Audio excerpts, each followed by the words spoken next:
Mole ratio lab day number 2. So just a reminder from last time, we took some iron nails, put them in a copper chloride solution, and then we got some copper was just starting to form on those nails, and then iron 2 chloride.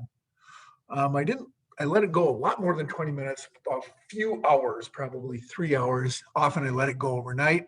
If you were doing this in lab, you do it one day, then back the next day and work with this. What happened is I'm going to pull we're going to only keep track of the iron here and the copper. We're not too worried about these solutions. So what happens is the iron reacted, so it's going to weigh less, and then the copper, and that's going to be pretty clean, okay, when we get that done. But the copper we're going to clean that up today or wash it today, and because it's going to have like iron chloride and maybe even a little bit of excess copper chloride on it. So we're going to have to purify that, and that's the main part of this step. So let's take a look here and look at our steps, and then we'll get to see it in action. So in day 2, I'm going to take these nails out with some tongs, okay, and just get all the copper, this reddish material, which is copper, not rust, and get that off, okay? Then I'll put the nails aside and I'll dry those, make sure they're dry, and then record the mass. Okay, and then there's this washing sequence. What I'm going to do is get rid of the excess stuff. That's what decant means. And then I'm going to wash it once with water, another time with water, once with hydrochloric acid, and the final time with water. So you're going to kind of see that process that I'm going to go through. So that's what we're going to do. And then we're going to leave that out to dry for the last day. All right, here we go. I'm going to stop the share and we'll try to see this in action. And hopefully you can see this pretty good. I line this up right. And let's see. I think that's pretty good. Okay, so I'm going to take this right here. And if you look at this, again, giving you a darker backdrop or a white backdrop, we got this iron on these nails, okay? And I'm sorry, we got the copper kind of coating these nails. The solution isn't blue anymore, okay? There's a little tinge of that kind of bluish green, so I think not all the copper chloride quite react, but the vast majority did. So what I'm gonna do is try to get this so you can see it. Maybe put this on a white backdrop so you can see this a little bit better. And I am going to pick up these nails one at a time, and I'm going to clean those. And essentially what I do is I just pick up the nails. It should just kind of slide off. That usually works pretty good. And I'm just kind of squirting any copper residue in here. Those nails look nice and clean. So I was hoping that would be the case. It looks like it is. Kind of need to put them on a paper towel. So I'm going to put them right here, kind of trying to show you white backdrop. So I'm going to set that one right there. I don't know if you can see that right there. Let's set this paper towel right here, and there's one nail. All right. All right. So I'm going to keep going and pull these out. And it looks like they're coming clean pretty quickly. Not much residue at all stuck on the nails. So that's going to make it a lot easier and probably more accurate with what we're doing. Okay, do the third one. And I do that. And then the fourth one here. Okay. So I'm going to let these dry. Sometimes I'd say leave it overnight to dry. But if you blot them, they're going to dry really well. And sometimes if we're in a lab, it's easy to get them mixed up. So I could either set this out or dry it, or we'll weigh those in just a little bit before we go. So I'm going to kind of keep those blotted to weigh, and they should weigh less because some of them reacted. So here would be an example of one of the nails that looks like this, and we're going to weigh that shortly. Okay. Now the other thing is I have this right here. So I have this solution, and I have the copper in there, but it's all this gross kind of greenish solution. So there's a little bit of copper chloride in there and iron chloride in there. So what I'm going to do is decant. Okay. And decant just means pour out the liquid. Sometimes you do it with a little stir stick over it. Sometimes you can just pour it straight out. Okay. So I'm pouring that out, and I'm pouring off that liquid. Okay, the solid's staying back. You can see the brown stuff. It looks pretty pure, but if I dry this out overnight, either in an oven, it's not going to be very pure. Sorry, going to grab a little stir stick for my decanting process. So this is just a waste container right here. Now we're going to do one wash with water. What is a wash, or wash, as my sister-in-law would say? We'll say wash. All right, it's a northern Iowa accent.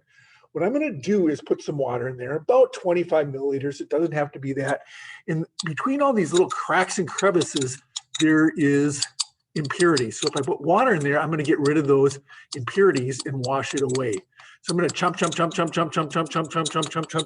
get rid of all those little impurities there when I wash this. Okay, so I'm going to do that, poke around there, and that'll be my first wash. Now I'm going to probably rush this a little bit, but usually I let it settle back a little bit. So what happens is little flecks of copper might go down the drain, but we're getting most of those impurities out. So we kind of got a trade-off here, and then I can either pour this straight in when I decant or pour it down the stick so it doesn't spill down. Either one is fine, and that will work pretty good. So that's my first wash right there. I'm going to repeat that process, put some water in there, okay? And how do I know to wash 4 times? It seems to work pretty good with this. You know, it's just like if you got a pair of clothes. If you don't wash them, they're going to be dirty.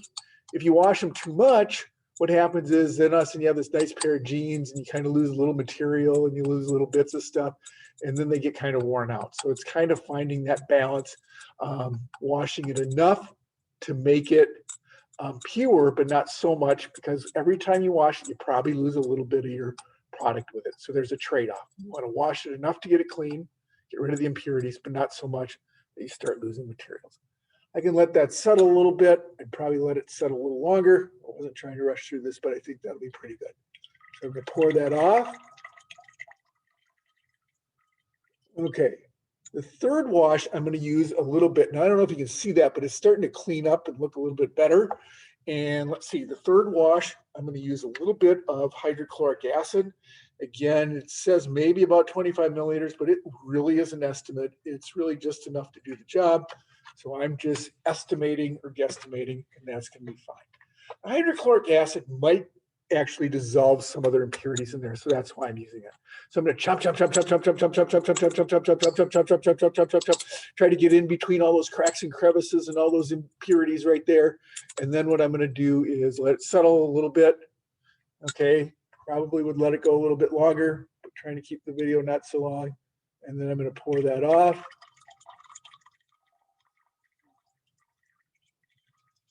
And again, trying to keep little flecks of copper might go, but the main stuff staying behind, and the stick kind of blocks that. You gotta have a heavy enough thing that it stays back, and this is. Okay, that was our third wash, and then a final wash with water. This is just kind of the last thing. I think we don't want to leave the acid residue on there, so we're gonna kind of clean this with water. Okay, we put this in here, get in between all those impurities. Okay, I think I got it pretty good. And then what I'm going to do is I'm going to let that settle a little bit and then decant, which again is just pouring off the liquid. Well, we're doing this lab here and you're watching, but you'll probably get a chance to do one of these labs. So again, watching this technique is kind of cool. Okay, there it is. There's our product. Now the thing is, there's water in it. It's only going to probably weigh a couple grams at most. And even if there's just a gram or two of water, that's going to be enough to throw it way out. So I either got to put it in an oven or dry it or leave it overnight. And that's what we're going to kind of leave for the video on day 3. What I'm going to do is come back here and take this scale, and we'll pick up these things here, and I can put them directly on the scale.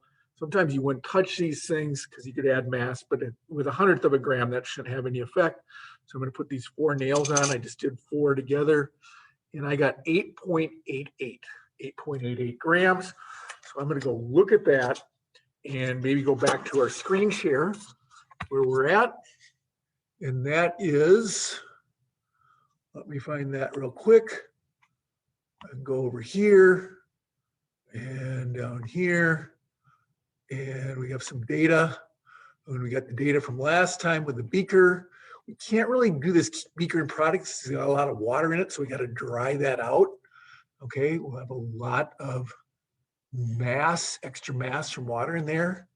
Okay, that will lead to mass confusion, so we'll avoid that. And I think I can write this number in here.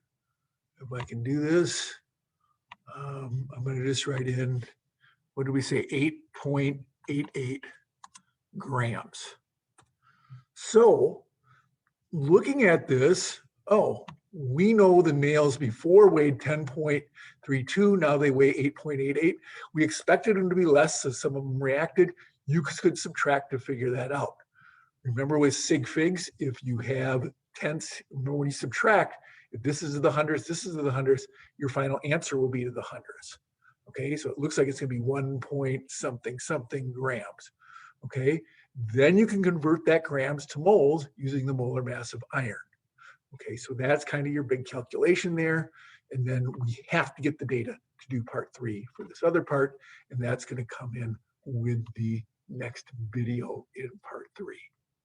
All right, that's the end of part 2. Join for part 3. Thank you.